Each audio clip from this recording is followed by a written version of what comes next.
This is a report on the South Carolina independence demonstration that took place in Mount Pleasant, South Carolina. The Third Palmetto Republic hosted the event today. We were a very small group, but we endured the heat. Thankfully, there was a very strong wind blowing, which made the weather a bit more tolerable. And we demonstrated for 3 hours along Highway 17 in Mount Pleasant, just over the bridge there from Charleston.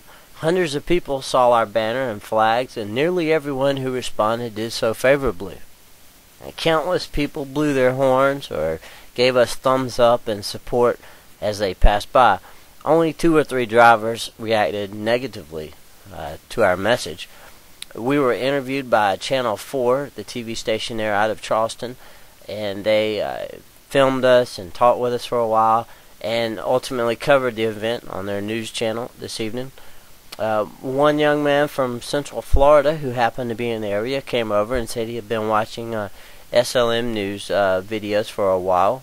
Him and his father, they were very supportive, and it was great to meet them. 3 young ladies came over and asked to have their picture taken with our signs, and they were very enthusiastic about our message and professed their love of the Palmetto State, and that was fantastic. A curious Tea Partier talked with us for quite a while, and he was also very receptive to our message. All in all, it was a very positive event, despite the fact that there were just a few of us. With this kind of demonstration, a small group can get its message out to hundreds or even thousands of people in a very short time. And with news coverage, the act is multiplied many times over. So we'll do it again soon, and hopefully you can be with us for the next one and stand with us for liberty and the independence of South Carolina. Hello everybody, this is Tom Utley with Third Palmetto Republic, and with me today is Michael Cushman. Today we had a rally in Mount Pleasant, South Carolina, just north of Charleston, and basically we sat out beside the road and held up signs and flags and tried to attract attention to the cause of South Carolina independence. And I think we did pretty good, considering it was our first ever event like this. Michael, you had some people stop by and want to get a photo op with you. How'd that go? That's pretty good. One YouTube viewer who's been watching the videos, been following them for a few years, came by and said hello. That was nice. And then some, I guess, high school girls stopped by, 3 of them, and wanted to have their picture taken with our banner. Yeah, that was great. And I mean, they were real excited about it. I was like, wow, this is awesome. Yeah.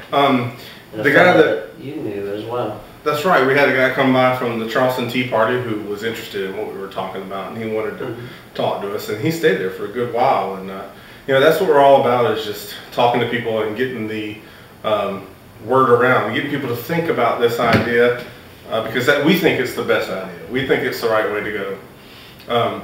Yeah. The guy that came by and had seen you on YouTube, he was actually from Florida, right? Yeah, from Central Florida. So I mean, he just happened to be in town, and you just happened to be standing there. Well, I That's think awesome. that he had read. He probably read that. Oh, okay. There, but all yeah, right. that is pretty cool though. That was awesome. And the response we got overall, I would say, was very positive. Most of the people who did respond, it was very favorable. They honked their horn. They give us a thumbs up. There was tons of that. Only 2 or 3 negative responses. I got a lot of funny positive gestures. I personally didn't see any negative ones, but I don't doubt. I mean, there were some who were sort of neutral. They kind of made faces at us like, wait a minute, what is that? You know, it's kind of like, what is going on with these guys? But that's actually kind of good. You know, that's what we want people to sort of like a wake-up call. Like, hey, wait a second. I've never thought about that before. Sure. That'll be the most common response, but we're making progress. Exactly, and I think we're a lot better off than I even thought we were. I mean, we didn't have many people show up, but that doesn't matter. The people that were there, you know, really meant it, and the people that saw us, you know, I thought it was going to be 50-50, like 50% negative, 50% positive. It was overwhelmingly positive. I mean, and so just a few positive. people can spread the message to hundreds of people, because there were hundreds that passed us today, and you know, there were only a few of us, but we got the message out. And something that was pretty exciting, but I was definitely not expecting, was a TV crew came by. That's true. Now, I don't know if they're actually going to put us on TV or not, but they did stop and give an interview. I actually talked to them for a few minutes, and they're very receptive. The questions weren't that bad, and I was able to talk to them a little bit, and hopefully that'll get out there. I don't know. We'll see. Well, yeah, and I'm looking forward to the next one. Me too. I think we got to get another one going and just get the word out there. So please join us next time, and we're going to keep going. As many prepare to celebrate our nation's independence, some groups are calling for South Carolina's independence from Washington. According to the Third Palmetto Republic, that's the group leading South Carolina's independence movement, they say the U.S. government has turned into a tyrannical empire that tramples on individual rights. Well, basically, we don't own our own lives and we don't control our own destinies. When you vote in national elections, we have such low representation that really it doesn't change anything. You could have all of the candidates from South Carolina be from your party and espouse the ideas that you believe in, and it wouldn't change at all the federal government. Now, members of the movement say their purpose this weekend is simply to get people thinking.